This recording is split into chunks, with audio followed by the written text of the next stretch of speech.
أعوذ بالله من الشيطان الرجيم. بسم الله الرحمن الرحيم.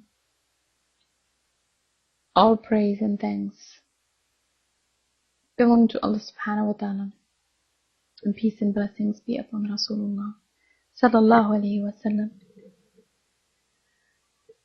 رب اشرح لي صدري ويسر لي أمري واحلل عقدة من لساني يفقه قولي.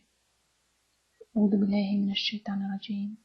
بسم الله الرحمن الرحيم. رب زدنا علما رب زدنا علما رب زدنا علما. السلام عليكم ورحمة الله وبركاته. My dear sisters, this presentation I've prepared for you, for those who are with me studying at the Islamic University, the bachelor degree. I prepared it for all of you who are like me, mothers and wives, who maintain the homes and perhaps other stuff. So I have tried to put together some of my tips, some things that helped me to be able to study and manage everything else.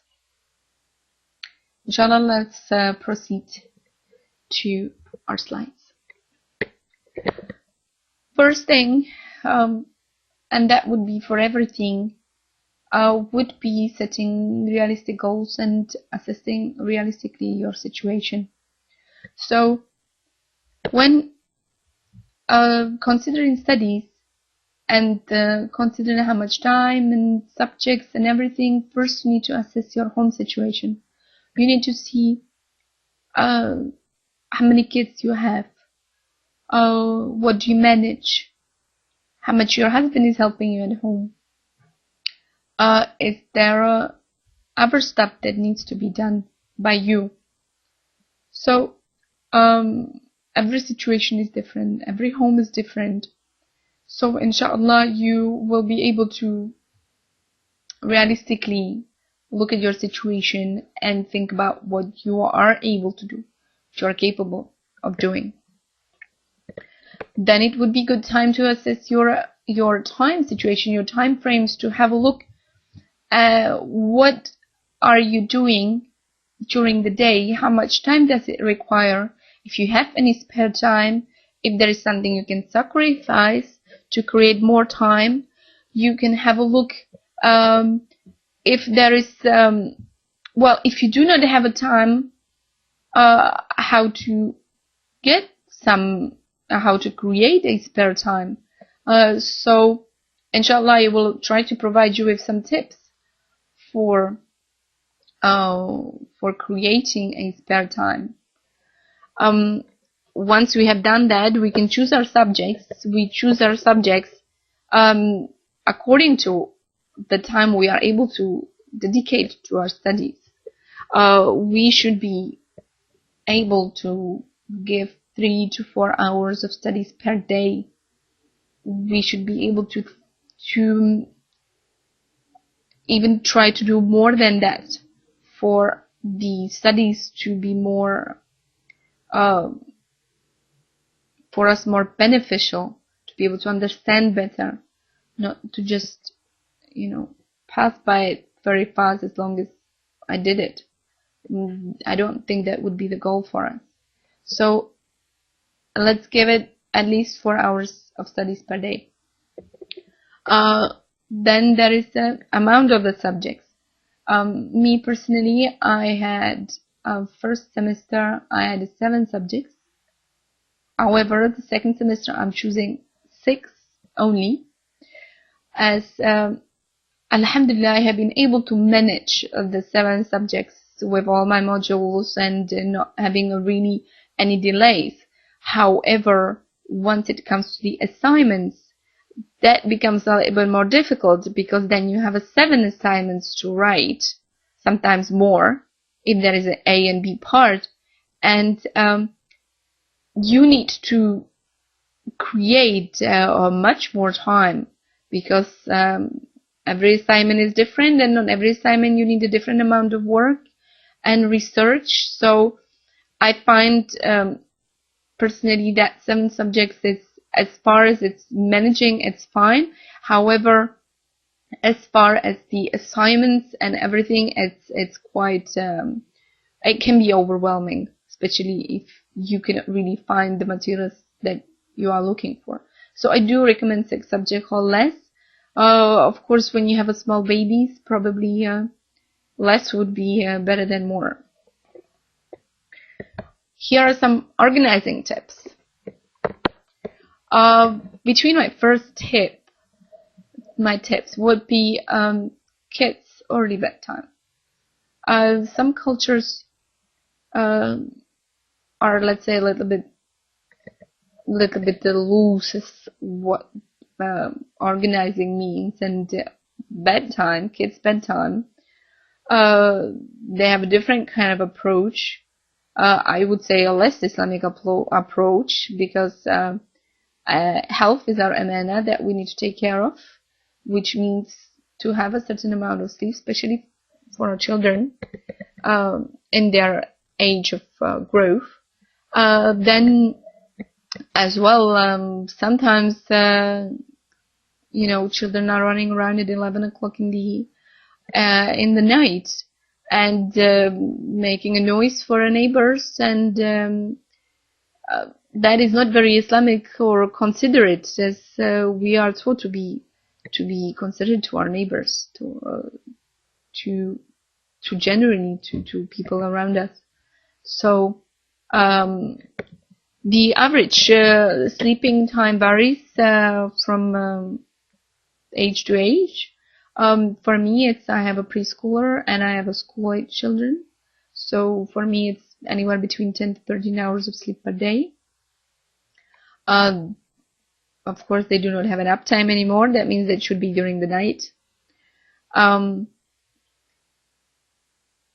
Alhamdulillah, they have been since very young age going to sleep early. However, when you want to consider a kid's bedtime, let's say your children are used to going to sleep at 9, 10 o'clock, and they have a school, they need to wake up at 7 o'clock in the morning, which there is no way that you can fit in 10 hours of sleep, or 11, or more than that.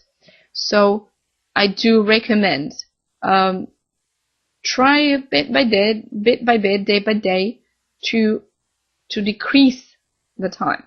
To instead of going 9, try 8:30, then 8 o'clock, then less. I also recommend for dinner time to be quite early, as it's possible.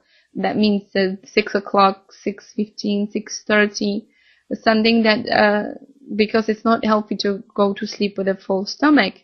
So kids, they will have a time to digest their food, and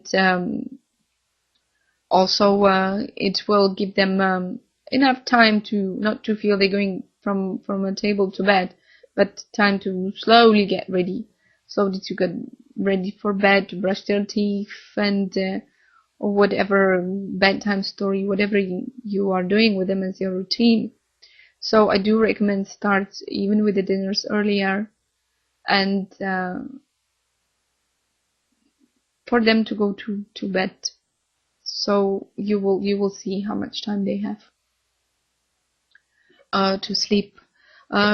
Kids' bedtime is not only healthy for them, but it's also healthy for you as a parent, because you are with your children all day, and it's hard to have a quiet time or quality time. It's hard to have a quality time, especially with young children or with your husband.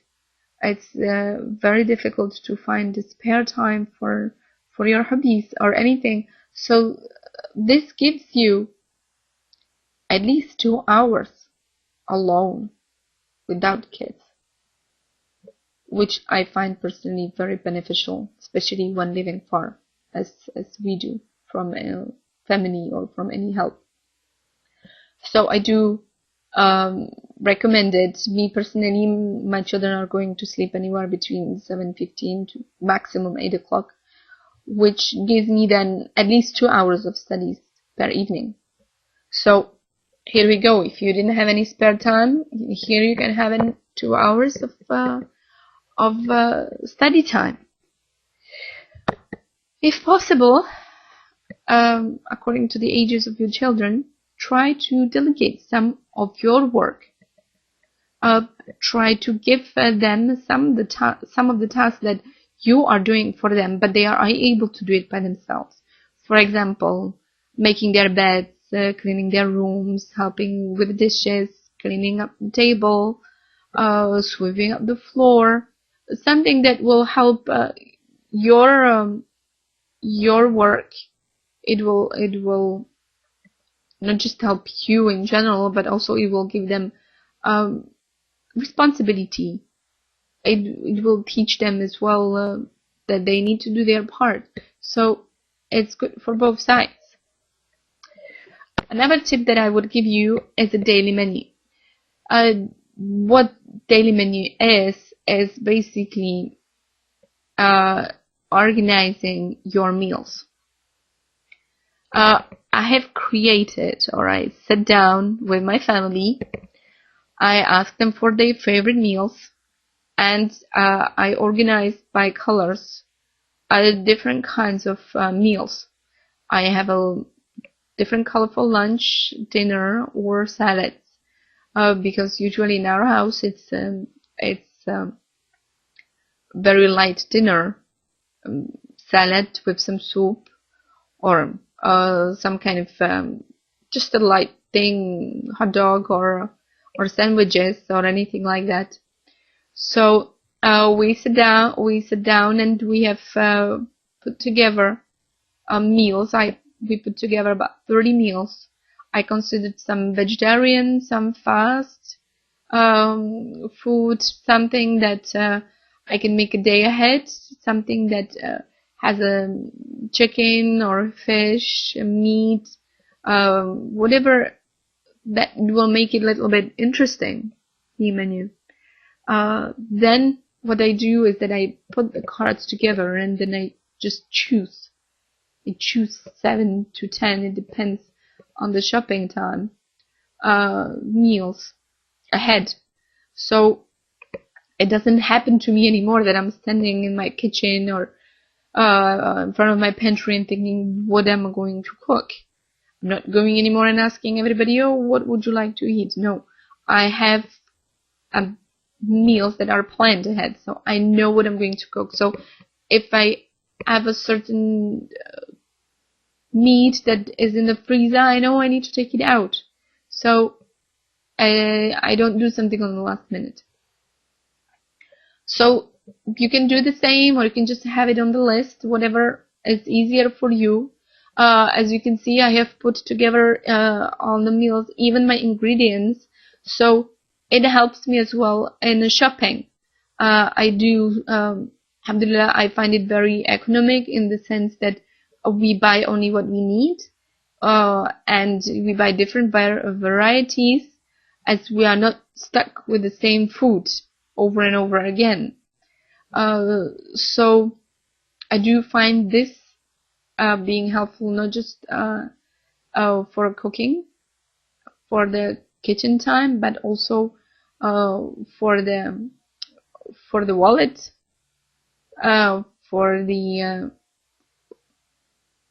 shopping time, because you just know what you're gonna cook. Then what I do is that I have bought a board that I write my daily menu on, and next to it I have a small paper that I have put together the 10 meals, and I just mark whatever I have cooked so I know what is left. A very positive side of that is that all the members of my family know what we're going to eat the next day, and they also know what's going to be for lunch and for dinner. So even if there is something they really don't like, I tell them in the morning, this is what we are eating, so get ready for it, So they have until, let's say, last time we had a mushroom soup, which they don't like too much, most of them. So I told them, you knew that from breakfast, so go ahead.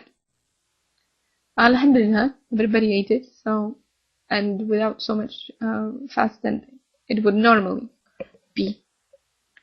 So this is the daily menu that I absolutely recommend, not just when studying, but in general. Here we have some study tips. I will present some useful tools that me personally I do use a lot, or I wish I have. The first thing I find very helpful is MP3 player. I do download and record all my lectures, so I'm able to listen anytime, anywhere, while doing anything. I can listen once, twice, 3 times. I can listen one lecture all day, just to make sure I didn't miss anything. I used to do it with a computer, and I would say it's after some time it's quite annoying. So I do prefer that, as it gives me certain freedom. As most of the books are, well, all of the books are in PDF format, unless you want to buy them. So I do recommend, even though I do not have it yet, inshallah with the time, I do recommend a e-reader if you do not want to print your books. I got this tip from my dear friend who is studying as well online, not Islamic University, but something else, and she found very, very helpful. I have some printing tips if you are printing like me. I do recommend printing multiple pages. Try 2 to 4. You will see the size of the letters. You will see how comfortable you are reading it. So I used to have it 1, and some books are 700 pages, so it's quite difficult. So this time I decided to be doing 2 to 4, depending on the book and its font. But alhamdulillah, that means you have 8 pages on 1 paper. So that's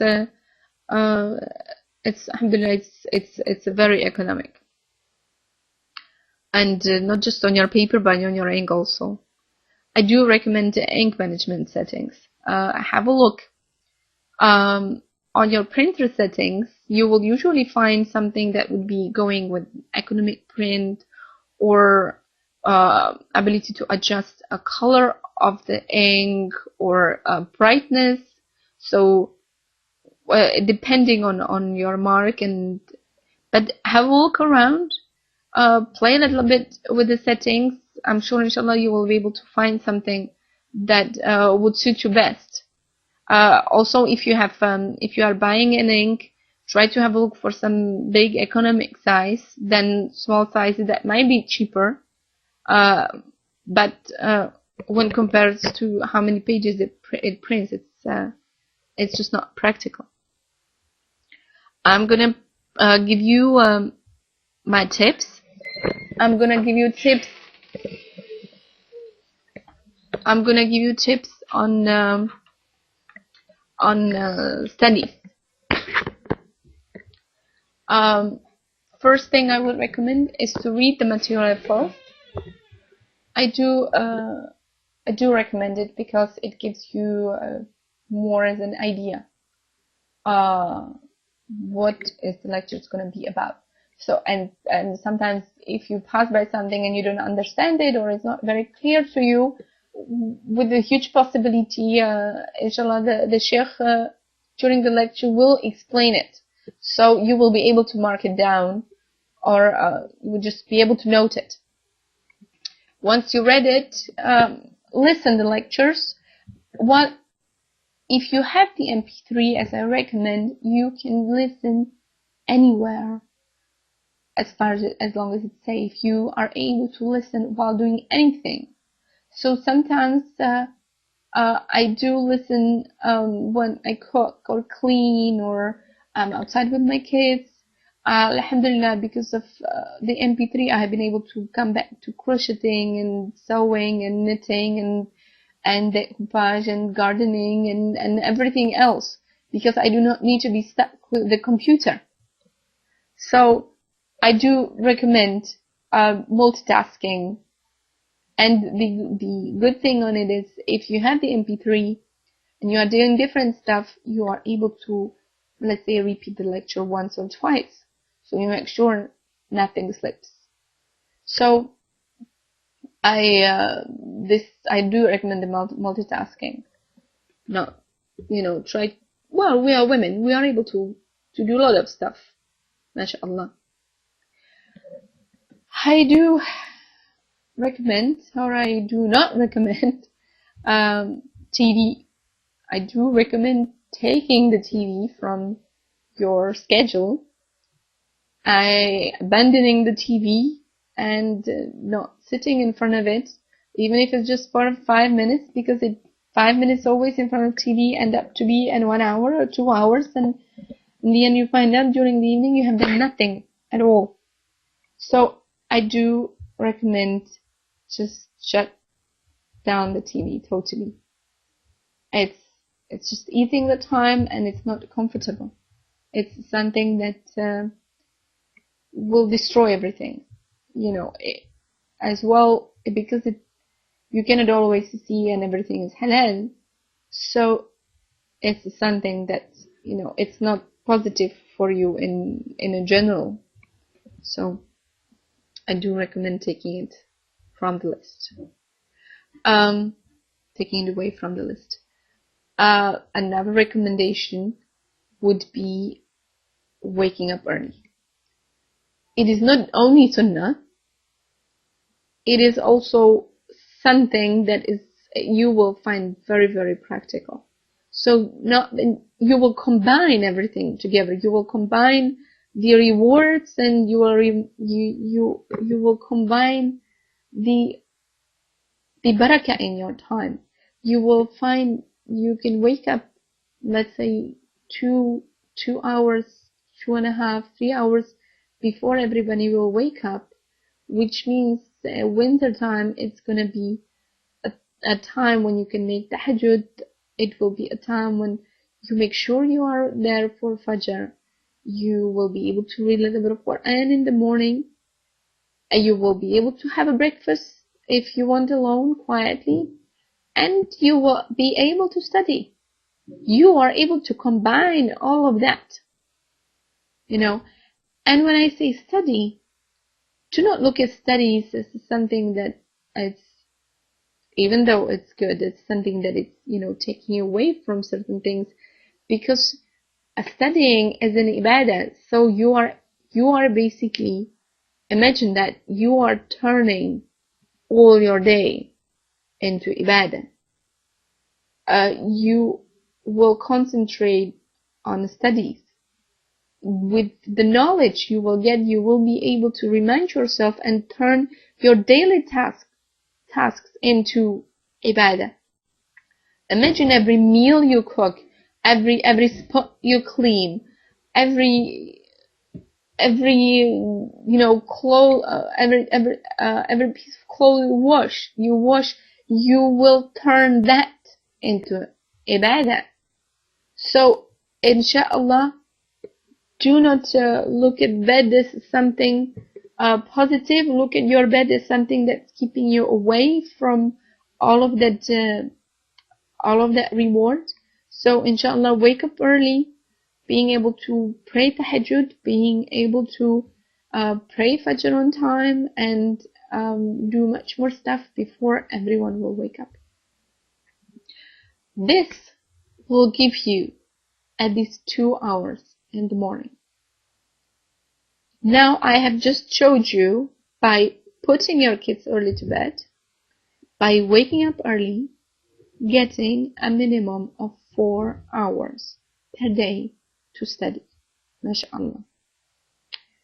So it is easy. Alhamdulillah. We just need to organize and have a look what we can do.